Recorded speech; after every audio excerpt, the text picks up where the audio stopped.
gentileza. E o Lula dizendo que não é comunista eu não sou comunista não, porque eu sou um católico fervoroso. Eu sou mais cristão do que comunista. Quando me perguntaram se eu sou comunista, eu falei, eu sou torneiro mecânico. Vai. Nós, o que se chama de comunista nesse país, eu não sou comunista não, porque eu sou um católico fervoroso. Eu sou mais cristão do que comunista. Quando me perguntaram se eu sou comunista, eu falei, eu sou torneiro mecânico. Tá bom. Na véspera de eleição ele é católico, não é comunista, não cobra imposto, ele gosta de acabar com o imposto na blusinha e gosta de dar auxílio. Esse é o Lulão, né? O Lulão da massa. Vamos lá, próximo. Hoje eu estou muito triste, governador. Estou muito triste, senadores. Hoje é um dia para mim decepcionante. Eu vou votar, vou virar para vocês. Eu estou muito triste hoje com a notícia de que o secretário dos Estados Unidos da América do Norte, um tal de Marco Rubio, disse que os Estados Unidos diz que os nossos criminosos aqui são terroristas e que os americanos podem fazer intervenção. Por que eu estou triste? Primeiro porque essa tal de Comando Vermelho, esse tal de PCC, eles são terroristas para as comunidades brasileiras, para a sociedade brasileira, para o povo da periferia desse país, eles são terroristas. Pausa. Porque eles incomodam ele recebendo as suas lideranças dos ministérios. Entendi, Lula. Eles são terroristas? Tudo bem, mas tudo bem a pasta do Ministério da Justiça receber uma da liderança do Comando Vermelho da região norte. Desculpa, cara. Né? Só demagogia. Vai lá. Pode continuar? Vai. Eles incomodam o bairro, eles incomodam a cidade, eles roubam tudo que tem direito do povo, o direito do povo ver livremente. Então eles são terroristas e nós vamos combater eles aqui dentro. Nós aprovamos uma lei antifacção e aprovamos a lei de combater o crime organizado. E vamos combater. Eles não são um terrorista que o Trump quer. O Trump quer um Osama Bin Laden, que é não sei das contas, e nós queremos os terroristas brasileiros que estão lá. Porque sabe que as armas importadas que são contrabandeadas para o Brasil vêm dos Estados Unidos. Vem de lá, não, isso é as mentira, armas. pausa. Isso é mentira. Vem de um monte de lugar do mundo, inclusive tem armas de fabricação própria aqui no Brasil, tá? Enfim, vai lá, continua. A Polícia Federal entregou um documento para o Trump. O Brasil está disposto a trabalhar para combater o crime organizado. E vamos começar pelo seu estado de Delaware, que tem lavagem de dinheiro de brasileiro. Vamos começar por aí. Vamos começar por entregar o Ramage, que está condenado a 16 anos e está escondido lá. Vamos começar entregando o maior contrabandista de combustível desse país, o Cláudio Magno, o Ricardo Magno, que a Polícia Federal e a Receita prenderam 250 milhões de combustíveis dele contrabandeado. Foi dado ao Petrobras e ele está morando em Miami. Eu entreguei para o Trump o nome dele e a fotografia da casa dele. Quer combater o crime organizado? Me entregue os nossos que estão lá nos Estados Unidos. Nós não aceitamos ser tratado como moleque. Nós não aceitamos ser tratado como se fosse uma republiqueta.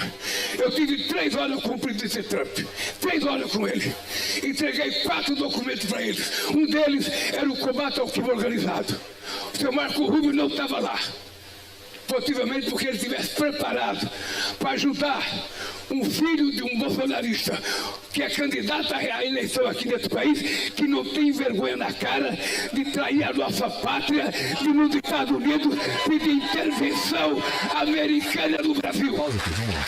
É o seguinte, você vê que mais uma vez o Lula tá mentindo, né? Os próprios Estados Unidos desmentiram a versão do Flávio de que houve essa declaração de Comando Vermelho e PCC como organizações terroristas por causa de pedido dele. Isso é mentira. A gente tem tá? essa notícia aqui, inclusive. Isso não é verdade. Isso foi porque eles queriam, tá? Segundo ponto, o Trump não vai interferir aqui. Ele não vai vir aqui no Brasil, sei lá, buscar um Oruan, né? Ele não vai fazer isso. Põe aí na tela. O governo Trump nega a influência de Flávio em decisão sobre o PCC e Comando Vermelho. Representante do Departamento de Estado diz que classificação das facções como organizações terroristas faz parte da política de segurança nacional, né? Não, eles vão fazer isso. Agora eles têm muito mais agilidade, por exemplo, para quebrar sigilo, para fazer busca e apreensão no território deles, inclusive, de quem eles consideram lideranças terroristas. E digo mais, hoje, às 19 horas, eu vou com o delegado Hugo, tá? E com o Busnello, delegado Hugo do Ceará, nosso pré-candidato ao governo do Ceará, e com o Busnello, nosso pré-candidato a vice-governador no Rio de Janeiro. Eu vou no Vilela hoje. É importante que você assista e espalhe. Vou no Vilela com eles dois. Um veio do Rio de Janeiro, outro veio do Ceará hoje pra gente nesse programa, tá? Que nós vamos falar justamente sobre isso. O que muda? O que acontece? Por que isso é bom? Por que estão falando que isso é ruim? Como que funciona o PCC? Como que funciona o Comando Vermelho? Nós vamos falar hoje no Vilela às 19 horas, tá? Assista a gente. E é isso. Deixa eu falar uma coisa. Mandaram um pimba aí, falando alguma coisa de militância. Era um nick. Vê aí.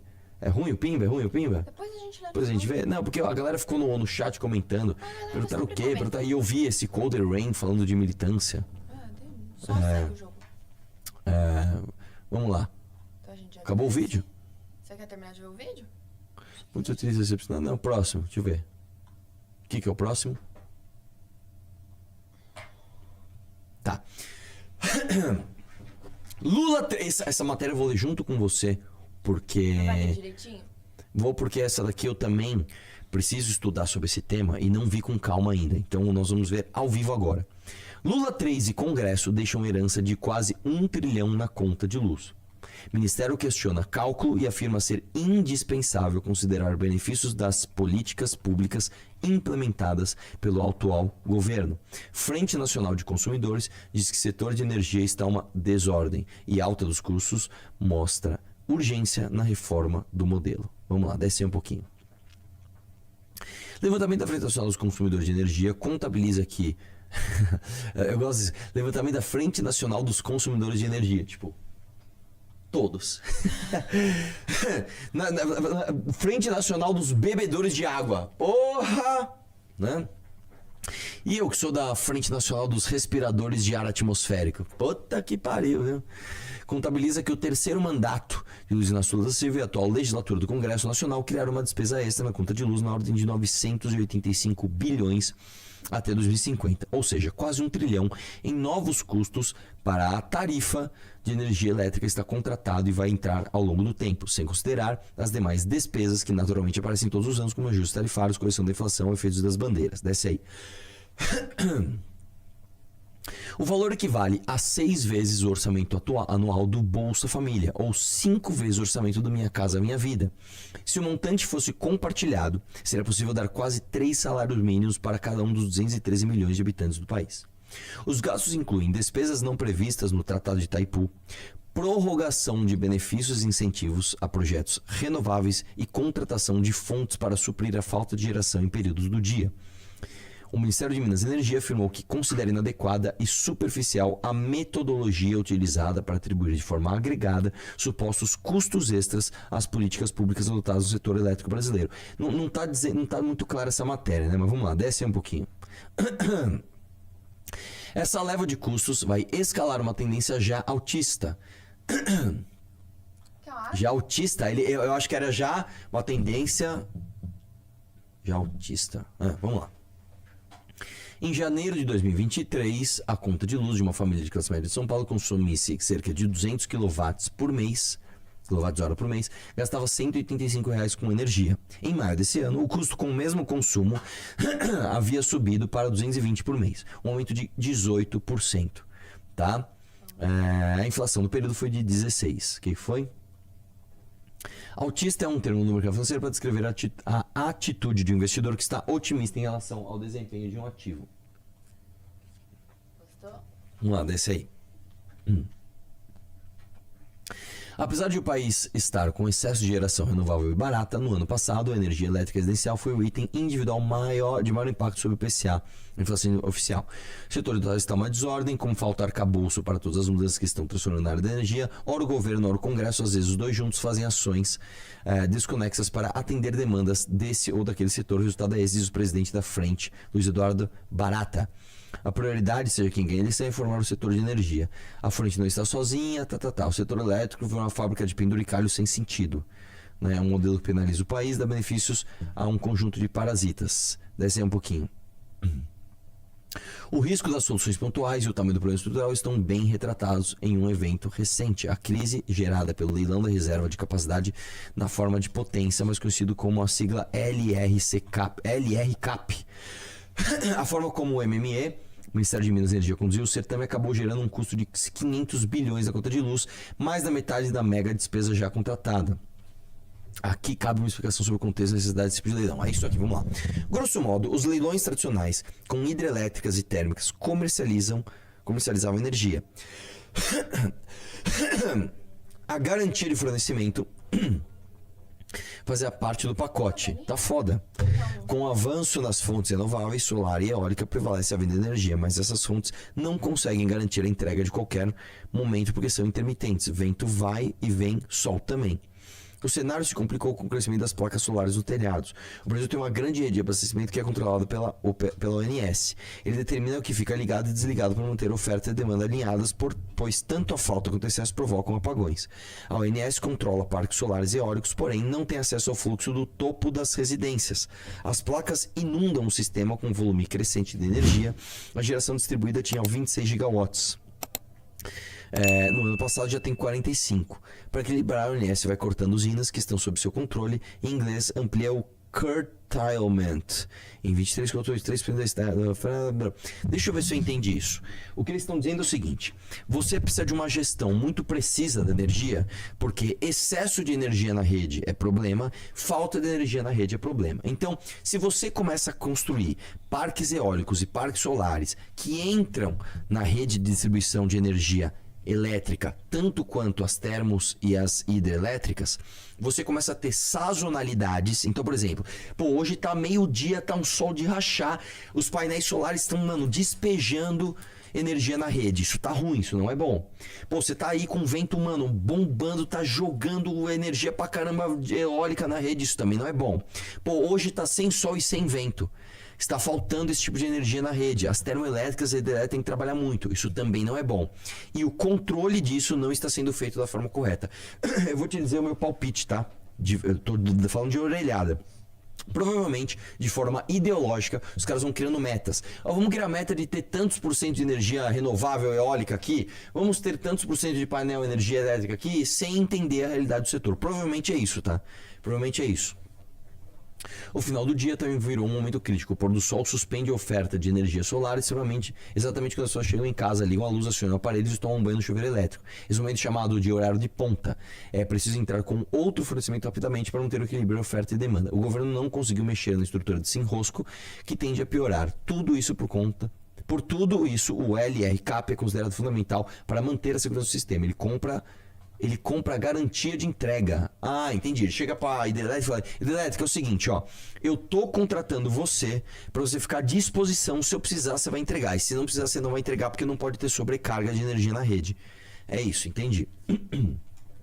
O governo não conseguiu mexer na estrutura desse enrosco, que tende a piorar. O primeiro leilão do gênero ocorreu em 21, o consenso no setor que o Ministério de Minas e Energia deveria ter feito certames anuais, contratando pequenos volumes e colocando todas as fontes para disputar juntas, o que elevaria a concorrência e tenderia a reduzir o preço. Um calendário regular previsível também ajudaria as empresas interessadas no certame a organizar sua participação. No entanto, que se viu foi uma sucessão de derrapadas institucionais que, além daquele custo de 3 dígitos, alimenta uma polêmica ruidosa. O MME protelou os certames por 3 anos, tal. Então, claro que com certeza teve lobby demais, um monte de lobby. E aí, não, peraí, segura um pouquinho, não deixa aqui, vamos ver. É exatamente isso, né? Desce aí um pouquinho. Para complicar, algo deu errado no cálculo dos preços teto. Por serem considerados baixos demais, foram recebidos por fortes reações dos investidores. O MME, admitindo equívocos, fez a revisão. Em 3 dias anunciou aumento de 80% e 100%. Tipo assim, a gente calculou errado, pessoal. Agora, no leilão que é amanhã, a gente simplesmente aumenta aqui o preço teto para 100%. A galera fala, porra, né? Desce aí um pouquinho. Desce mais. Desce mais. Tá. Então é isso, cara. Isso tá uma bagunça, né? Inclusive, quando eu fui no evento do Esfera, eu encontrei o presidente da ANEEL. Ele falou: meu irmão, a gente precisa conversar, porque vocês precisam colocar no livro amarelo uma política pública objetiva de como lidar com isso, né? Então, muito importante. Deixa eu falar uma coisa. Como estamos de audiência e like? Ana Ering. 5.900 pessoas ao vivo e 2.900 Pelo likes. amor de Deus, que audiência maravilhosa, hein? Eu amo vocês. Vamos lá, dê like, vambora. Próximo. Gostou deste vídeo? Curta, comente e se inscreva para mais cortes como esse. E não se esqueça, nada escapa da mira da onça.